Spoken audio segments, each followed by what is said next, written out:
Hey there, welcome to Coffee Break Plans. I recently did my mid-year review of all of my planners, and I did say that I was going to do my reading journal in a separate video. So here we are, this is a separate video. It's time to do my mid-year review of my reading journal.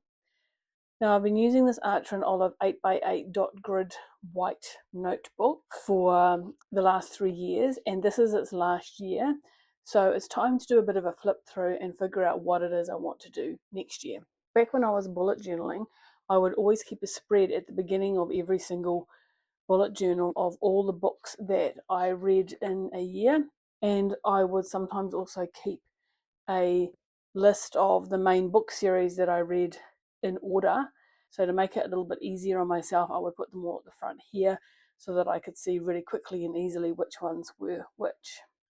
So for a long time, that was the extent of my reading journal. And then I decided, I think it was about 2024, that I wanted to do something a little bit more fulsome and have a dedicated notebook and actually write down what I was reading and why I enjoyed it or if I didn't enjoy it.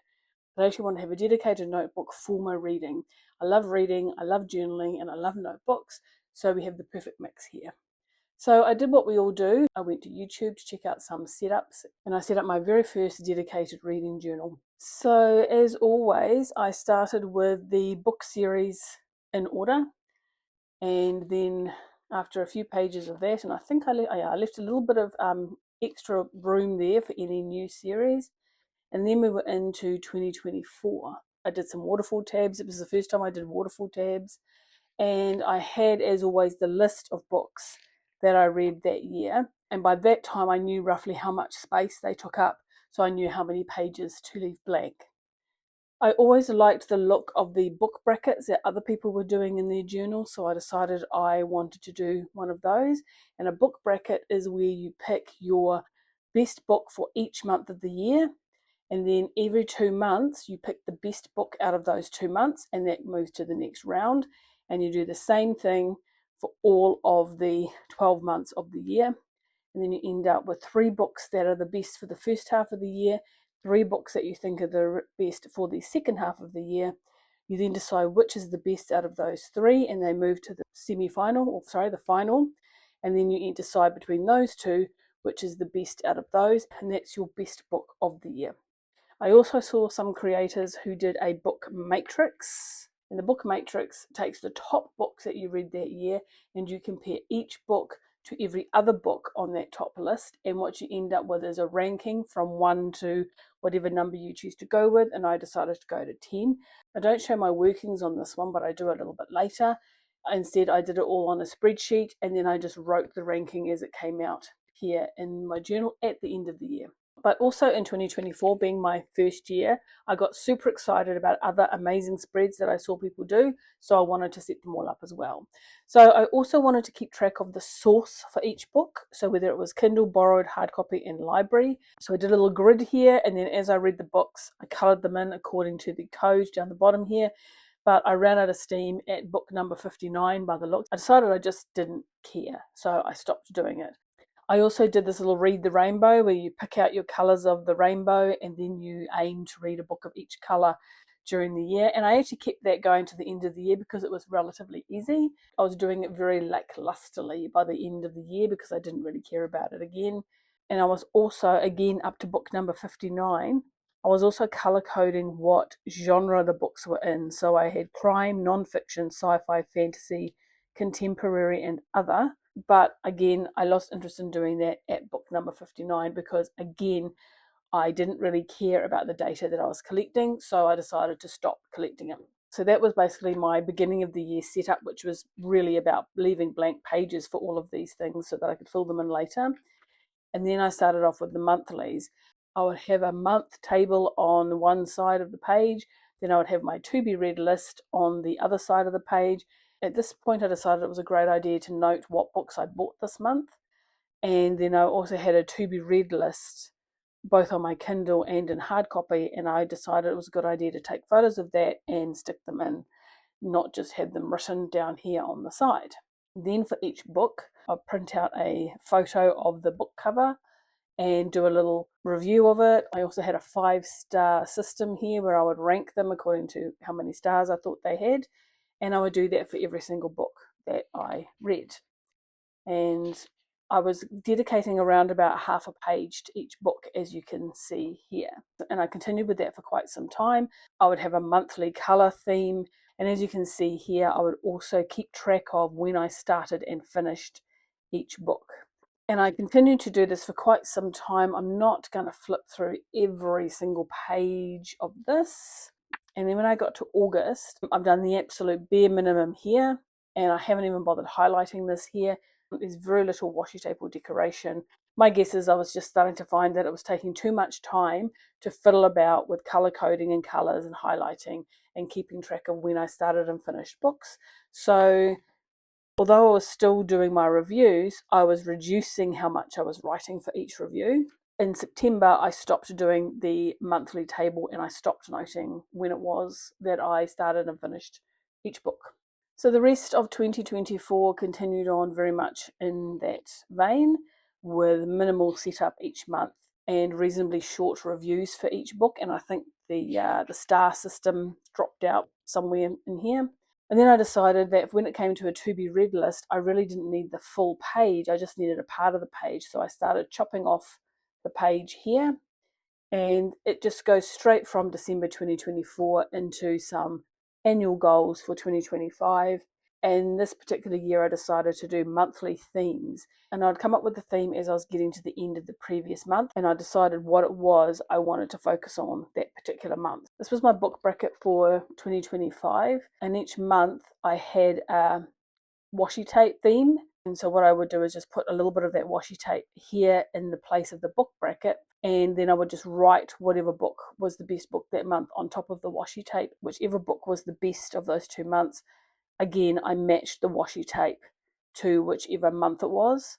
And of course, I steadily reduced down until it ended up with Apollo 8 being my favourite book of the year.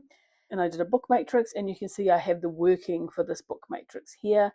So what you do is you just list all the books that you've decided to choose from. I just picked my top 10, and then you compare each book with each other book. So everyone on this train is a suspect. When compared with the survivors was better. When compared with what time the sexton's blade doth rust, I decided that everyone on this train is a suspect is better. And so on for each comparison. And then you add up how many you have of each letter, i.e. book, and whichever one has the most is F, and that was Apollo 8. That becomes your top book, and so on through your whole top 10. So that was 2025. And I decided to have a whole separate set of waterfall tabs just for the books read. So I have all my lists of the books read.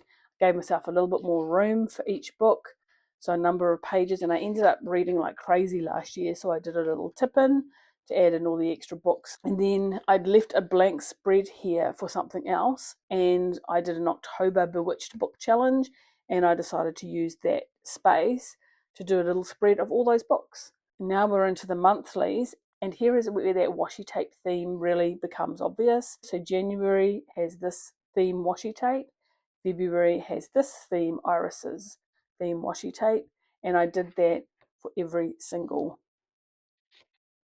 month of the year.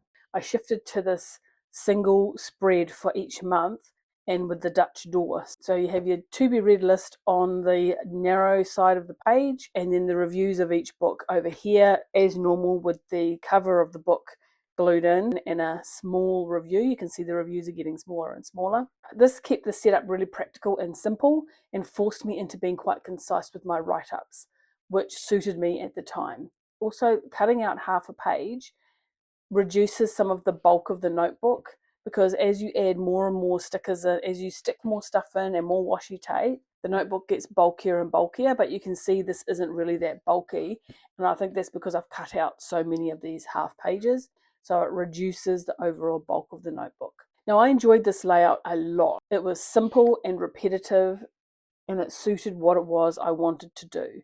So to be read list, I would actually theme it a little bit. Then I would put the monthly theme here.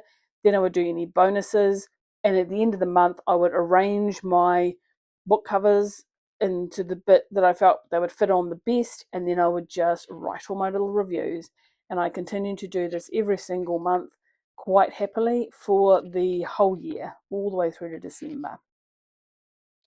Some months bigger than others.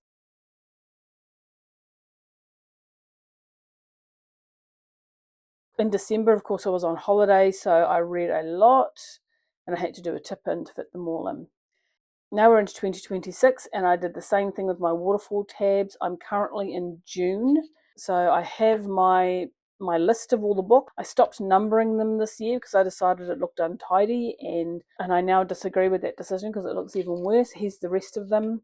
And I have my book bracket here, which hasn't quite worked out the way I wanted it to, but I can always redo it. So it ended up being a lot more squashed than I wanted, and the black background hasn't worked out the way I intended. I'm going to continue to use it, and if I decide I really hate it at the end of this year, I will just redo it on a different page and then glue it in. And I have my room here for my book matrix at the end of the year. I've kept the same overall layout this year. Instead of writing in my months, I decided to print out some months and stick them in. So I just continued to do that this year. So I just have the purple over here and then the rest of them here. And I've been doing that this year and it's working out really well for me so far. Here we are in June. We've finished June. We're now into the early weeks of July, but I haven't yet done my spread for June. So looking forward to 2027, what is it I'm going to do with my reading journal? I have thought about not bothering with a reading journal at all and just going back to keeping the list.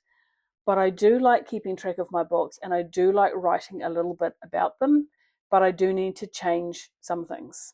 So, what am I going to keep next year? I will keep the list and I will keep a review of some kind of each book, and I do like having the book cover glued in there so that I can remember what it looks like. Sometimes it helps to jog the memory when you can see what it actually looked like, but pretty much everything else I think I'm going to change.